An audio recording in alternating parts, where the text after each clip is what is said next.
Rob Ford is another one of these people who has this sort of dual identity in some sense, and that he studied in the sociology department. I think with Steve Fisher was his supervisor, but we shan't dwell on the days. He's now professor of political science at the University of Manchester, and has been for some time. Perhaps we'll pass over his first book, and there's a little joke. It's a great book. I was about 2 or 3 years ago, I think, I read your second book, or possibly not your second book, but your book on Brexitland, which was a massively impressive piece of work. And as I was reading it, I was thinking, gosh, he's still a sociologist, really. This is pure sociology. It's political sociology of the highest quality, telling us how social structure and changes in social structure have really, really quite profound implications for the nature of politics, not just in this country, of course, but much more generally. And that segues rather neatly, I think, into introducing Rob's lecture. He's going to talk to us today about degrees of separation, understanding the rise of education, or the educational divide in British politics. Thank you, Rob. Thank you, Colin. There's been a lot of nostalgic reflection today, which has been very enjoyable. So if I can just add a few of my own nostalgic observations to the pile. My academic career is exactly the same length of time as the sociology department's existence, because I arrived in Oxford as an undergraduate in Michaelmas 1999, at the very time that Anthony was setting up the sociology department. And I actually managed to become a sociologist before I even did a sociology degree, because I was hired as a research assistant in the department, having finished my undergraduate degree. And in the process of getting hired to the sociology department, I managed to learn 3 sociological principles before doing a single sociology lecture. The first was, after I finished my undergraduate degree, I went to see my undergraduate advisor, David Hine, and I said, I don't really know what I want to do with my life. I'm 22 years old, I've done okay. What should I do? And he said, you should go and talk to that chap, Anthony Heath. He's doing interesting things. He just set up a department or something. Go and talk to him. So I went and met Anthony, and he said, you seem energetic and interesting. There's a research assistant job going. Why don't you apply for it? And in that way, I learned about social networks and the strength of weak ties, and indeed elite privilege. So that was one set of sociological concepts under my belt straight away. Then when I came in for the interview, I was interviewed by Anthony and my future supervisor, Steve Fisher. And Steve Fisher asked me about context effects. I found out later that's because he just published a paper, a very good paper on context effects. He said, well, here's how context effect works. What might produce that? And I gave an explanation, and he said, okay, and what if it's not that?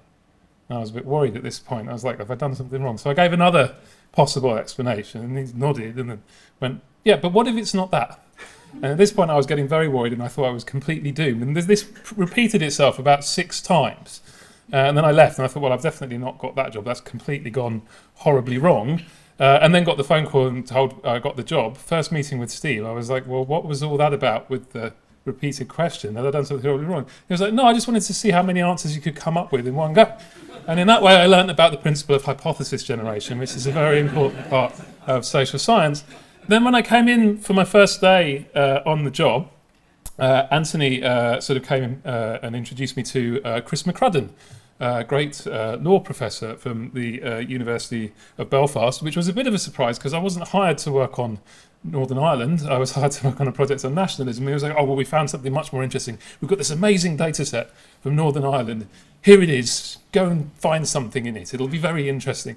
I hadn't done any courses in statistical analysis or anything like this, which I did point out. And he said, don't worry, you'll figure it out and find interesting things. And in this way, I learnt the basic principle of inductive research. Get a big data set, play around with it, interesting things will emerge. And pretty much that sums up the approach I've taken to the subject ever since. It's proved to work out okay for me. And as Colin has very kindly pointed out, you can take the boy out of sociology, but you can't really take sociology out of the boy. So I'm still fascinated by the ways in which structural changes can lead into shifts in identity and motivation, which can then be mobilized into politics and produce political disruption. And that's what I'm going to talk about a bit today. There are actually two versions of this talk because I wasn't sure how long I would talk for on each slide. I'm bad at that. That's the lesson I learned from my first years as a lecturer, is always have some slides that you could just drop if you've talked for too long. So we'll see how we go. So the plan is, this being Oxford Sociology, I'm going to start with a little bit about social structure. Then I'm going to talk a bit about mobilising mechanisms, and then I'm going to talk a bit about broader impacts.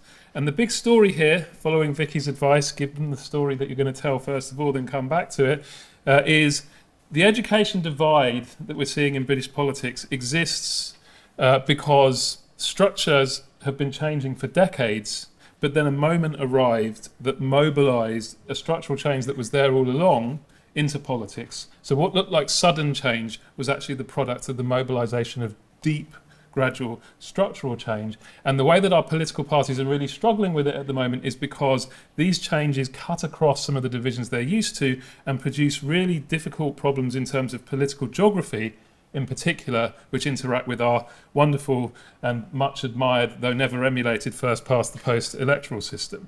Then the final section, which would be the kind of director's cut bit, is some initial findings, some further work that I'm doing at the moment to try and pin down some of the mechanisms that might further enhance our understanding of this education divide.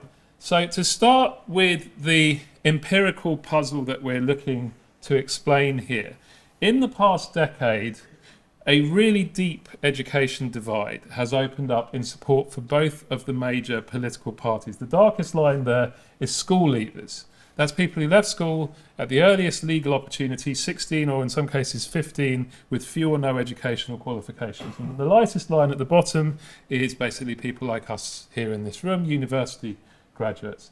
This is all from the British Election Study Internet Panel data, but as you'll see in a minute, it's the same in other data sets. Before 2016, there really wasn't much of an education divide in people's vote choices. Then something happened in 2016. What might it be that led to a major increase in education divides? On the Labour side, it's the same story with one exception. In Labour's case, something seems to have happened in the summer of 2015 that started to increase the education divide in vote choice. People familiar with the recent history of the Labour Party might have some inkling as to what that thing might be. And if we go further back in history, you see something very interesting, which is the current divide, whereby graduates are more Labour inclined and school leavers are less Labour inclined, is in fact an inversion of the pattern that existed in all the British election studies going back to at least 1979. The only reason I go back to 1979 and not further back is because the earlier BESs are a real pain in the behind to code, but I'm sure it's the same pattern in them. I've looked.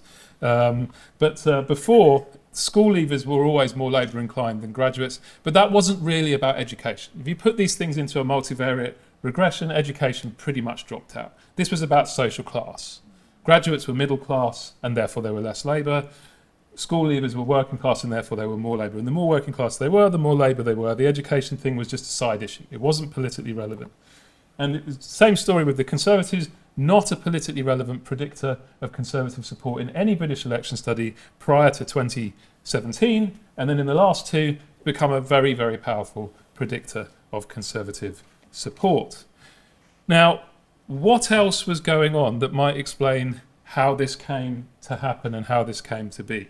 Well, the most important thing that was going on, in my view, is this same period of the last 20 or 30 years is the period in which we have seen an enormous transformation in the educational composition of the public. If you go back to the 2001 census, 2/3 of the people in the census have level 2 qualifications or less, GCSEs or less.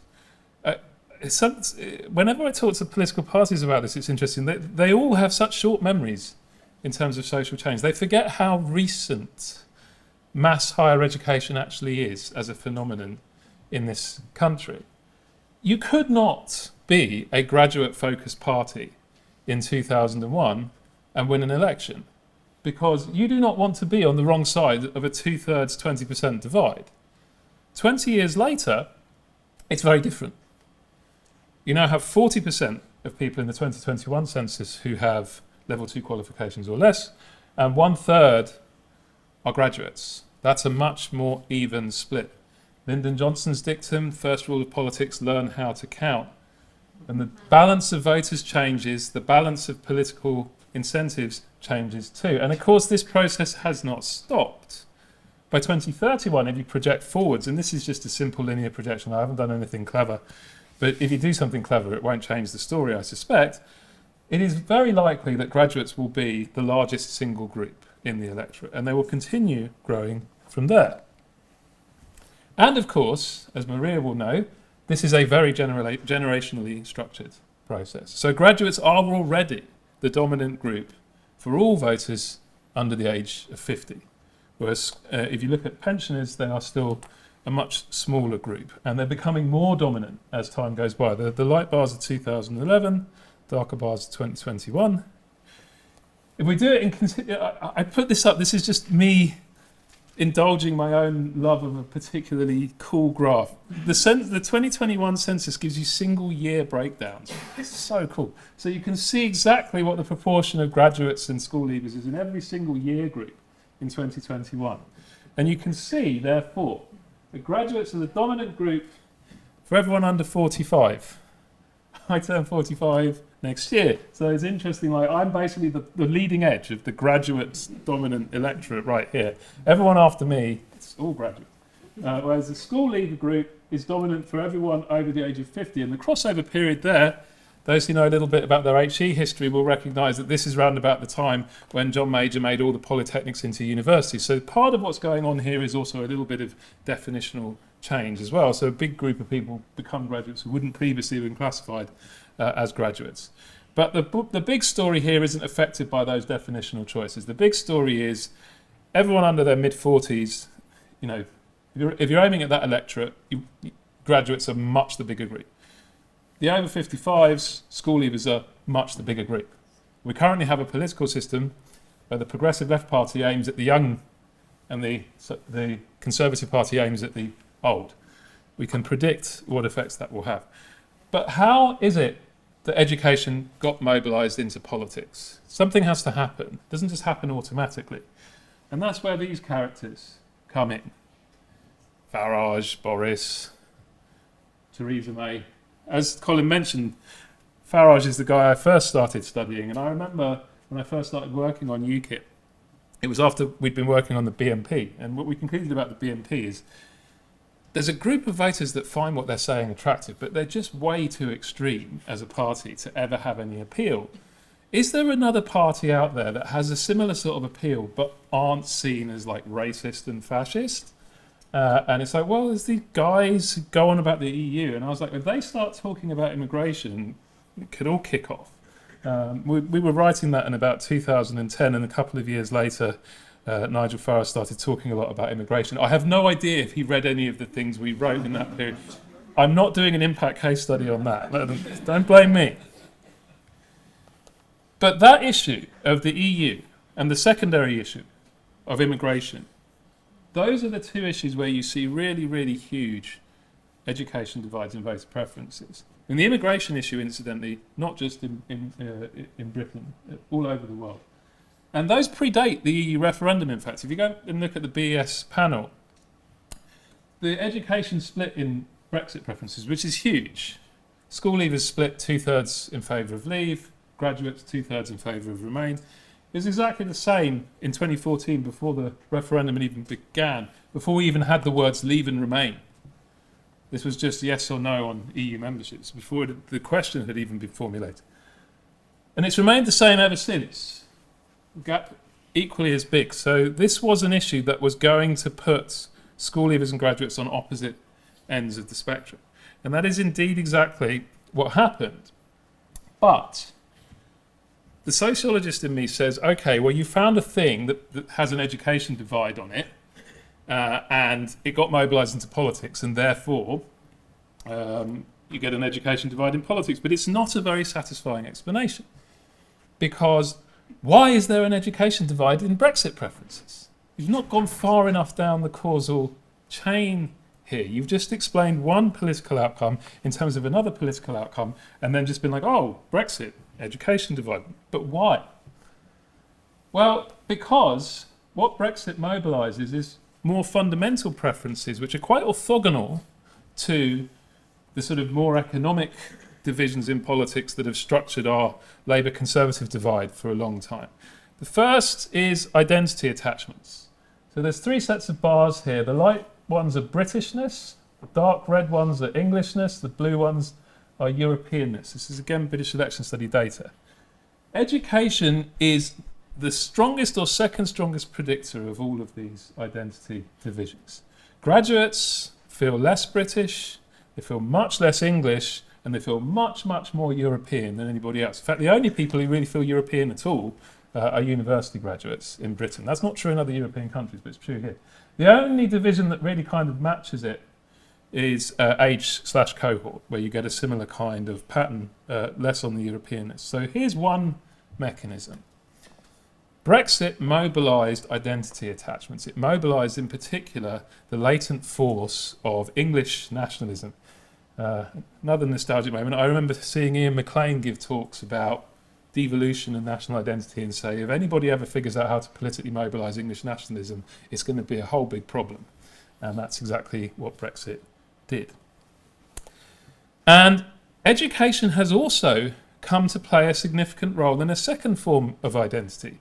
Subjective social class identity is now predicted almost as much by educational experience as it is by profession. The two are obviously both contributing a lot, and other things contribute a lot too. Income, housing status. I'm not going to push the argument so far as to say class is actually an educational identity. What I'm saying is that education has become a factor even in class identity. As it's become this very pervasive division, there's this novel element of national identification, and then there's also now an educational dimension to class identities too. So that's one side of things, identities, national identity, class identity. The second side to it is ideology or values. I use those words interchangeably. That's because I'm in a political science department now. I don't use terminology very correctly. If I was back in Oxford sociology, I'd be much more careful. But ideology, essentially. If we look at traditional left-right ideology, education is a very, very weak predictor of that. And exactly the kinds of things we would expect to predict that continue to predict that very robustly: class, income, but also age, which is more of a surprise. But that's not today's story. But education is by far the strongest predictor of libertarian authoritarian values, and has been for as long as we've had those measures in the British social attitude surveys, since I think Anthony and Jeff cooked them up back in the 1980s. It is a massive predictor of these things. So Brexit also appears to have mobilised a sort of libertarian authoritarian axis. Are you open? Are you closed? Do you believe in assertive state power, or do you believe in an open society? These kinds of questions. Homogeneity and authority versus diversity and social liberty. All of this started to feed into the Brexit debate, and this is where education played a big role. Now, how can we know that it's Brexit particularly that's doing this? Well, this is just a little bit of a regression-based aside. And I mainly wanted to put it in because of the thing that happens on the right as well as the thing that happens on the left. So the dark bars are predicting Conservative support in 2019 without Brexit added. You can see there's a very, very big education effect. Graduates 22 points less likely to vote Conservative. Add Brexit and that more than halves. So much of it seems to be operating through Brexit. But add Brexit in, and some of the traditional economic measures of support get stronger again. So once you've controlled for Brexit, the divide by housing tenure goes up, the divide by income goes up a lot as well. So Brexit, as well as mobilising an education divide, ends up suppressing traditional economic divides, because lower income renters who wouldn't normally be Conservative are ending up in the Conservative column because of the education divide. And as this realignment has taken place, education has risen to be, this is now, because the previous bar graphs were all just bivariate. This is now a multivariate regression. And you'll see that the education effect on both Conservative at the bottom and Labour at the top is the second strongest thing in the model after age/cohort. Now, we can argue about whether or not the model has all the things that should be in there. I've tried it in various ways. This is as much about presentational convenience as anything else. And it basically stays there as one of the biggest effects. Education, graduates have ended up in the Labour column, school leavers have come into the Conservative column, and that is now as strong an effect, not stronger, but as strong an effect as housing tenure. It's stronger than the effect of income, and it's much stronger than the effect of class. But another question I was interested in is what happens if you look within each Brexit tribe? Is the education divide consistent within each Brexit tribe? And I discovered this and I still haven't figured out why. So this is like a slide with a question mark on it. This is a puzzle, if you like. The education divide doesn't seem to work quite the same amongst leavers and amongst remainers. Once you're just looking at leave voters, there isn't an education divide. People who are graduates but are leave, and obviously that's much less graduates, there's only 1/3 of graduates, are just as likely to vote Conservative or Labour as people who are graduates and are Remain. But when you look within the graduate group, it's different.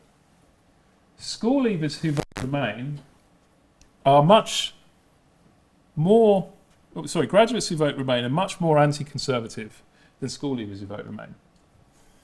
And graduates who vote Remain are much more pro-Labour than school leavers who vote Remain. And that's been true in all of the waves of the BES panel. There was a weird blip in 2022. It seems to have ironed itself out in 2023. So it seems that graduates are politicised asymmetrically around Brexit, whereas Remain graduates are politicised around Brexit, but Remain school leavers are not, and I don't know why. So that's for future study. But so, got further now in terms of understanding this. We have a structural change, educational expansion. We have a political mobilisation event, Brexit. We have mechanisms, identity and ideology. And we have an outcome, political choice. But still, I'm not entirely satisfied with that because political choice is only one small part of the political process. And I wanted to investigate where else you find education divides. And in particular, I was also interested in how education interacts with geography, because the political implications of any sociological divide in political choice are highly structured by the way in which those groups are geographically distributed, because of the fact that we don't actually have one national general election. We have 650 simultaneous mini general elections, first past the post electoral system. So I wanted to push these things a bit further. First thing to note is education strongly structures the issues that voters prioritise. Here's two examples. Immigration is, and always has been, for as long as I've been able to find data on it, an issue that mobilises school leavers far more than it mobilises graduates. School leavers are much more likely to say, this is an issue that concerns me. You don't get this asymmetry in terms of preference. In preference, you get polarisation on both sides. Graduates are much more liberal, school leavers are much more conservative. But there's some nice recent research by Alex Kutzoff that's shown that this is the same the world over. One of the reasons that immigration control tends to happen a lot politically is not because all voters are in favour of immigration control. It's because the voters who are in favour of immigration control care about the issue a heck of a lot more than the voters who favour liberal immigration systems and vote accordingly. So there's no votes in liberal immigration policies and liberal immigration rhetoric because there's not anybody that cares about it enough. But there's lots of votes in anti-immigration rhetoric and immigration control policies because the voters who care about it on that side of the divide care about it a lot. And that asymmetry means that you end up with political outcomes and political debates that look very much more authoritarian than the distribution of views in the electorate. Now, my contention, and I'd be interested to know what Steve thinks of it, is that in the future the environment could end up being similar in the opposite direction. In fact, I think we've already started to see that with the way that the Conservatives try to go hard in terms of the war for the motorist and, to cut the green crap and ULEZ and all this. And it's all fallen flat. And that's because there are lots of voters out there who are relatively sceptical on this, but it's not salient for them. Whereas for pro-environment voters, the environment is a lot more salient. So it's the same salience asymmetry inverted. And I think that's going to be potentially important in years to come. However, where we are right now in an election year is with the agenda once again, and for the first time in perhaps 10 years, focused very heavily on issues where there really isn't any education divide and salience at all. There's no divide in the salience of the economy, there's no divide in the salience of health. I don't have a cost of living measure from BSIT, but if you look at, say, Ipsos Mori data, you'll see the same thing. So we've moved from a situation of 5 or 6 years where the political agenda has been focused on issues that really divide graduates and school leavers in their attitudes and also in the importance they attach to issues, to a situation where we're on issues which don't divide graduates and school leavers in terms of salience, and incidentally don't divide them as much in terms of their preferences either. For example, we saw with the left-right ideology. So I think that's potentially going to be very important and is perhaps one explanation for why Labour has been able to grow its support across the education divide in the past few years. And I now want to sort of move on from explaining what's happened in the past few years to thinking about what may be coming in the next election and beyond. And I want to talk a little bit about geography. So this is a map taking all the constituencies of England and looking at the share of voters with level 2 qualifications or below in each seat.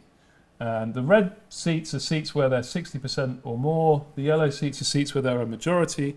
As you can see in 2011, you've got big swathes of territory where school leavers are a supermajority. The Welsh Valleys, Thames Estuary, the area around the Wash, parts of South Yorkshire and so on. And most of the country, they are a numerical majority. They're 50% plus. Those are 60% plus places. And then you've got a small arc of places around London where they're a minority. The green ones are 40% or less. 10 years later, look how different it is. There's a huge green splotch all around London and the south of England where school leavers are less than 40% of the electorate already. And there are very few places in yellow where they still constitute a majority. That's 1 decade of change in terms of school leaver electorates. Graduates change is a bit slower because graduates cluster more, and that's going to be a really important point I'm going to return to in a second. Most places still don't have big graduate, very few places have graduate majorities. Here the dark green is 40% and up. It's growing, but it's still a relatively concentrated set of places. Hard to see on this map because population density, you see green spots. Oxford will be one of them somewhere. You'll be able to spot Cambridge and South Cambridgeshire as well, inner London, Manchester. This is where all the graduates cluster together. But they're not yet spread out enough over the whole country to constitute a kind of winning electoral geography. And this matters a lot for the parties because that variable of share with degrees or share with secondary qualifications, GCSEs or less, it's a very, very strong predictor of how both Labour on the left and the Conservatives have done in terms of the last 2 general election cycles. So this is change at constituency level between 2015 and 2019. You'll see the relationship is considerably stronger for the Conservatives and school leavers, and that's a problem when you bear in mind how quickly that school leaver population is retreating. So the Conservatives have advanced very strongly with a group that is retreating very quickly. That is an electoral challenge for the next election and for the elections beyond. For the election that's coming sometime this year, maybe October, maybe November, maybe Rishi will just make no decision at all and it'll actually be January next year and we'll all have to endure people interrupting our Christmas meals to tell us about the wonderful NHS policies that their party are offering. It'd be horrible for the party activists. For both the Conservatives and Labour, there are different variants of the same problem. To sort of make this point, incidentally, I should have mentioned at the beginning, all of this comes from a report I was doing with the Social Market Foundation, Impact, etc., etc. So I've been trying to sort of, at this point, sort of make a point that would, resonate with political strategists. And what they want to know is how do we get to 330 seats in Parliament? How do we get a majority? How do we keep a majority? And so what I said is, here's two groups of seats at opposite ends of your current electoral coalition, if you're the Conservatives. You cannot afford to lose either of these groups of seats and still hold on to your majority. One group we've heard a lot about in the past few years, the Red Wall. School leavers are close to 50% on average in that group, and the Conservative vote has gone up by average 20% in the last two elections. The other group, which we've heard less about in the past few years, but we may well hear more about in years to come, the so-called Blue Wall, are places where graduates are already, by some margin, a dominant group, and where the Conservative vote now is actually lower than it was in 2015. They can't afford to lose either of these sets of seats, but these sets of seats are on different poles of the education divide, and both are quite a long way from the median or mean Conservative seat, which you can see in the final columns. Labour is exactly the same challenge. They need to win roughly 130 seats in order to have a majority in the House of Commons. So take the most school leaver heavy seats on one end, the most graduate heavy seats on the other, you see exactly the same problem. There's a set of seats that Labour used to hold before 2019 or before 2017 or before 2015 are called Labour recovery. These are seats which have a recent Labour history, and on average they're down 5 points since 2015 in these seats, and on average those seats have 50% school leavers and roughly 25% graduates. There's another set of seats where Labour have been advancing against the tide in the past couple of general elections, and those are places where graduates and school leavers are more or less equal-sized groups. There's obviously some variables missing out here. Some of those of them will be able to guess: ethnic minorities, school, young people, and so on, which explain why the graduate split is still less strong for Labour in that second group. They've been advancing in places with large ethnic minority populations, large young populations as well. But they've got to win, again, two very different groups of seats in order to just have any kind of majority. So the problem is you've got a very strong politically mobilised education divide, but if that manifests in an election and splits the voters in these two groups of seats, it's very hard for you to get a majority. And what about the Lib Dems? No one ever talks about the Lib Dems. Well, they're very happy with this current situation because the emergence in the southeast of England of a set of seats where graduates are locally dominant is about the best thing that could have happened to them in terms of finally providing them with a set of seats where there's a concentrated demographic group that they can appeal to. And indeed, the strength of their advance in Conservative-held seats, mostly in the south of England, since 2015 is very strongly correlated with the share of graduates in those seats. A kind of Lib Dem heartland is potentially emerging in these seats. They haven't managed to overhaul the majorities in many of these seats yet, but that was also the case for the Conservatives in 2017 in lots of the seats that they subsequently won in 2019. So there's a latent advance there. A lot of these seats you see 15, 20-point rises in the Lib Dem vote in 2019, and the Conservatives still won them comfortably. Now that the tide's going out for the Conservatives, that may be very different next time. Now, all of that is about the next election. But this change that we're seeing isn't going to stop at the next election. And a way I wanted to sort of get this across again to political strategists who think very much in terms of constituencies is, okay, take seats where school leavers outnumber graduates by more than 10%. So these are seats where it's really obvious which group to focus on. 486 of them in 2011. By 2031, there'll be 52. The other end of the spectrum, seats where graduates outnumber school leavers, they're growing more slowly because graduates are more concentrated, but you go from 26 of those seats in 2011 to potentially 250 or so by 2031, which would be, only a couple of years after the next election after this one will be due, around about 2028, 2029. So the short-run challenges for the Conservatives are they need to retain their new support amongst school leavers, but they don't seem to be having much success at finding an issue to do that.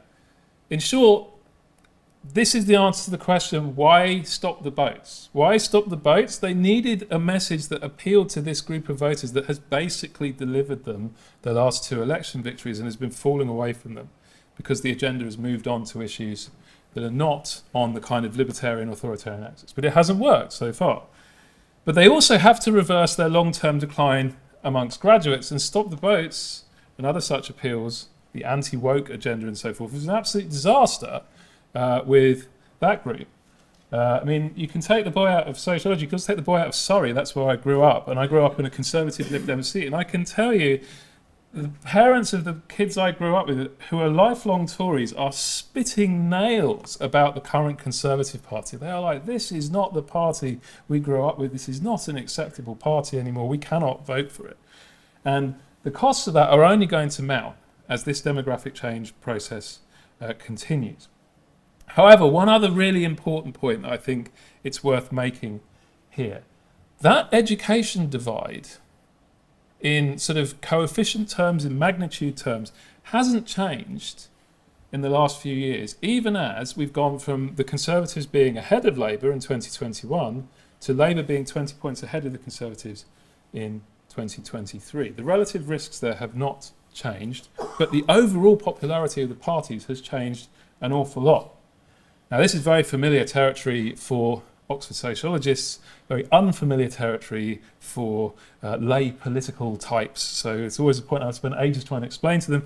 Jane Green has a really wonderful way of explaining it, which is she calls it tribes and tides.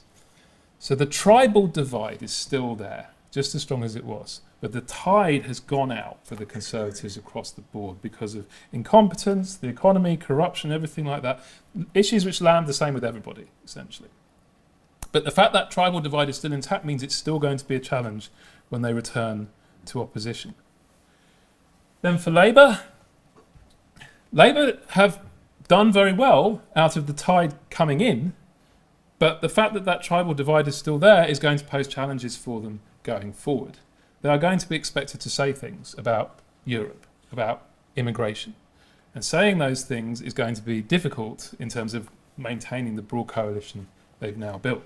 The groups that didn't trust them on immigration and Brexit before are not going to trust them on immigration and Brexit going forward. Finding a way to get through that is going to be a big challenge for them.